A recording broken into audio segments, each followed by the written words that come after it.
Hello, true believers. This is Doc Hogg, and welcome to episode 30 of Comics and Variety. If you enjoy this channel, please do subscribe. Hit the notification bell to be notified about new videos. And for the sake of YouTube's search algorithm, please do hit the like button. As always, you can contact me via email, dhog70@gmail.com. And on Twitter, my Twitter handle is at @doc_hog. As you've undoubtedly noticed, I have a new introduction for this channel. Please let me know what you think about it in the comments below. Today I'm going to be talking about DC's The Flash Year 1. But first I want to congratulate my good friend Jeremy Lott, aka Our Boy Great Lott, for meeting his goal on Indiegogo for his comic Movie Men Crowded Theater.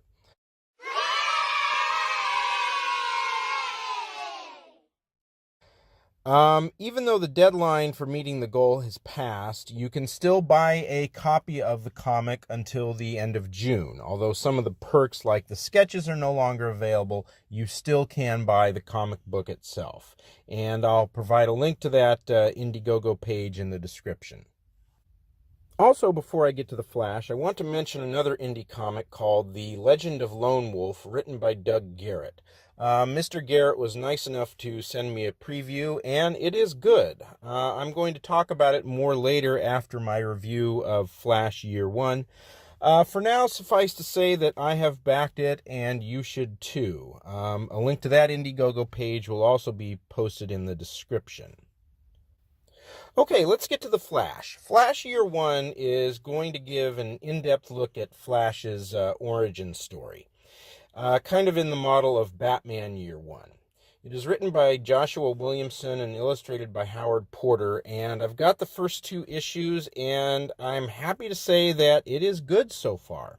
One thing that Williamson has done that I really like is at the point at which Barry Allen actually becomes the Flash, where Allen is standing in front of the cabinet of chemicals and it's hit by lightning, Williamson gets to that pretty quickly.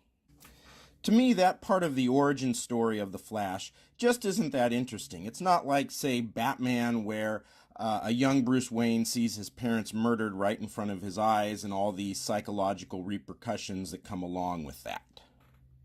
And I think Williamson gets to that part of the Flash pretty quickly because he wants to explore, what he wants to explore is how Barry Allen, who is a bit of a wimp in this comic, how he's going to deal with his new powers. And yes, Barry Allen is rather meek here. For example, he doesn't have a driver's license, which suggests that he's doesn't like to drive. He knows that Iris West, the reporter, is interested in him, and here he's insecure about it. He lost his mom at a young age, and that has made him rather negative about life. Now, at the end of book 1, Allen is trying out his new powers, and he decides to go for it, going as fast as he can, and he accidentally time travels into the future. And he meets up with his future self.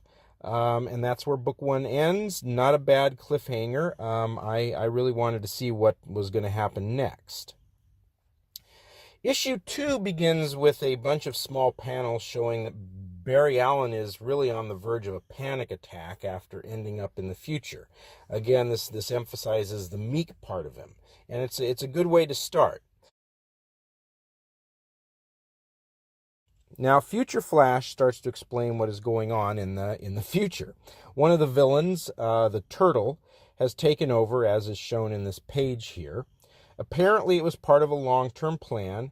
After that, Future Flash needs to send Barry Allen back in time. They encounter some of the Turtle's henchmen.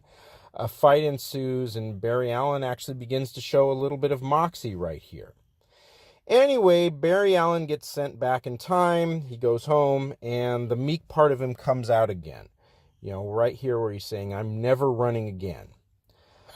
Later, he's on his way to a date with Iris, and of course, who does he run into but the Turtle? The Turtle is giving the police hell. Iris goes running toward the trouble. Barry Allen shows his admiration for her courage, and I think the point here is that's what inspires him to get involved, to start becoming the Flash. And on the last page, he's confronting the turtle, and it's a good cliffhanger, because on the outside here, Alan is acting like a tough guy, but on the inside, well, here's the wimp. So clearly this tension between, becoming the Flash and being a wimp, that tension, I think, is going to probably play out in the next couple of comics. To conclude, I think Williamson is setting up a potentially very good story here. The artwork by Porter, I think, is outstanding, and I'm really looking forward to the next issue. I picked up Flash Year 1 kind of on a whim at the comic book store, and it's turning out so far that I'm very glad that I did. Okay, moving on to the Legends of Lone Wolf. It is an 80-page comic written by Doug Garrett, illustrated by Jeff Lasley. And Lone Wolf is a Native American who has been around for a few hundred years, and his mission is to protect the world from monsters. And I have to say that while I like the artwork here, I really like the story. And the reason is that Doug Garrett has put together a pretty tightly constructed story here, at least from the preview that I've seen. I was impressed enough to ask him if this was his first effort at writing a comic book. I figured he had some previous experience. It turns out no, that this is in fact his first one, which leaves me actually more impressed. And here's what's smart. The comic starts and Lone Wolf is searching for something. It leads him to a graveyard where he is attacked by ghouls. So right off the bat on page 2 there is action. And that's a great way to start a comic. Obviously not every comic book can begin that way, but if you can start it with action, I suspect the average comic reader is more likely to be drawn in. Anyway, Lone Wolf defeats the ghouls. He goes back to searching for whatever it is he's searching for. And this thing that he's searching for actually sneaks up behind him. And it's not entirely clear what it is. It looks like a human being, obviously, but the skin, you can tell, is very gray. So presumably it's some kind of monster. And here's another smart thing that Garrett does, is that when Lone Wolf turns around to see this monster, he recognizes it and it triggers a flashback, and he uses that flashback to tell the origin story. Now, the origin story is a little lengthy, and what Garrett did that was smart here is to break it up into 2, okay, so that you don't get bored. And he ends the first part of the origin story where it looks like Lone Wolf as a little boy has died, and then it goes back to the fight now between Lone Wolf and whatever this monster is, and Lone Wolf loses the fight. He gets knifed in the chest, so we know that Lone Wolf is not a Mary Sue. He does have some vulnerabilities. While Lone Wolf is dead, and as we'll find out, apparently he can somehow regenerate. That's one of his powers. But while he's dead, Garrett then goes back to the origin story. Lone Wolf is sleeping, he's having a dream, and now we get the remainder of the origin story. Then Lone Wolf wakes up, the monster's taking his motorcycle and his gun, and here he is hitching a ride, presumably to eventually go back to searching for this monster. I'm looking forward to reading the rest of it, given how well the story is constructed in this preview. The campaign for Legends of the Lone Wolf has about a week to go. They are 71% of the way to their fixed goal of $4,000. So let's get them the rest of the way. If you haven't backed this comic yet, you really should do so. That music means that it is time for Hogg's Headlines, all the news that Doc Hogg wants to report on. Dateline Didgeridoo. An Australian man, Kim Abrook, woke to the noise of a thief in his home.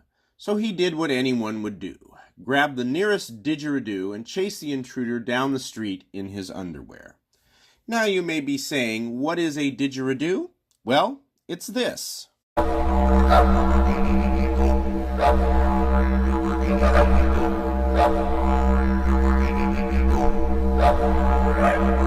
Now, Mr. Abrook's didgeridoo is not that big, but as you'll see, you still wouldn't want to get hit with it. And yes, here's Mr. Abrook recreating the incident in all its glory.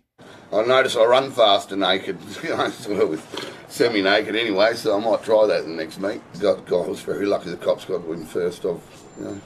Now, Mr. Abrook himself wasn't actually able to capture the intruder. However, with the help of his 12 kids, yes, that's right, 12 kids, Marky, Ricky, Danny, Terry, Mikey, Davey, Timmy, Tommy, Joey, Robbie, Johnny, and Brian. He was able to keep the intruder in the neighborhood until the police showed up and arrested the man. And now Mr. Abrook is actually cutting commercials for St. Bernard's Fruit and Veg Market. No, I am not kidding. Hi! Hey! Is that Kim? That's me, mate. What are you doing here? I come down to smash some prices. Well, you want to smash my prices down? I wanna Get smash your your inside my shop, mate, and you show me what you can smash down here, bro. You tell me, can you go any cheaper than 99 cents on fennel? Can we? No. Right, so you said it wanted bigger up there. Can you go any cheaper than strawberries? Alrighty, I'll provide a link to that story and links to the Indiegogo campaigns of Movie Men and Legends of the Lone Wolf in the description below. Otherwise, have a very nice day.